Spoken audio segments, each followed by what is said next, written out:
આજે એક કવિતા સાથે દિવસની શરૂઆત કરું.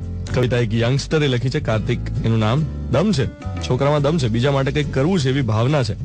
ખાલી ઉપર છલ્લી વાતો નથી કરતો, પ્રેક્ટિકલી બીજાને હેલ્પ કરવાનો ટ્રાય કરે છે. પોતે એક ફાઉન્ડેશન ચલાવે છે અને છેલ્લા 3 વર્ષથી દિવાળીની રાત્રે 100 યંગસ્ટર્સ ભેગા થઈને મીઠાઈ વેચવા માટે જાય. ફટાકડા ના ફોડે. એક બુંદીનો લાડુ, એક ચણાનો પેકેટ, બિસ્કિટ, ચોકલેટ્સ. અમદાવાદના રસ્તા પર ફરતા ફરતા જેટલા પણ લોકો એવા મળે જેમની દિવાળીમાં નવું અજવાળું લાવી શકે, કારણ કે એમના માટે પણ ખુશીનો તહેવાર તો છે જ ને, એટલે એમને આ લોકો આ મસ્ત મજાની વસ્તુઓ વેચતા હોય છે. તો એણે મને એક કવિતા આપી. મને લખ્યું છે કે જ્યોતથી જ જ્યોત પ્રગટ છે, તું માત્ર એક ચિંગારી બની બતાવ. આ દુનિયા તો સૂતેલી જ છે ભાઈ, ને સૂતેલી જ રહેશે. તું માત્ર એક ટકોરો કરી બતાવ.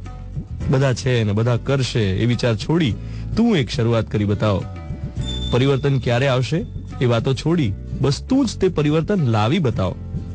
દુનિયાનો પ્રવાહ તારી સાથે જ દોડશે, તું પહેલું પગલું લઈ બતાવ. જ્યોતથી જ જ્યોત પ્રગટ છે, તું બસ એક ચિંગારી બની બતાવ. આજે એક કવિતા સાથે દિવસની શરૂઆત કરું. કવિતા એક યંગસ્ટરે લખી છે, કાર્તિક એનું નામ. દમ છે, છોકરામાં દમ છે, બીજા માટે કંઈક કરવું છે એવી ભાવના છે. ખાલી ઉપર છલ્લી વાતો નથી કરતો, પ્રેક્ટિકલી બીજાને હેલ્પ કરવાનો ટ્રાય કરે છે. પોતે એક ફાઉન્ડેશન ચલાવે છે અને છેલ્લા 3 વર્ષથી દિવાળીની રાત્રે 100 યંગસ્ટર્સ ભેગા થઈને મીઠાઈ વેચવા માટે જાય. ફટાકડા ના ફોડે.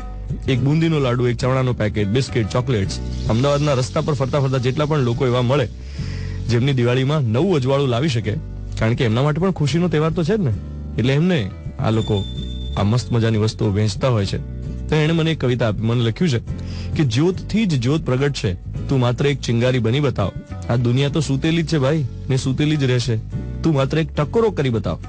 બધા છે ને બધા કરશે એ વિચાર છોડી તું એક શરૂઆત કરી બતાવ.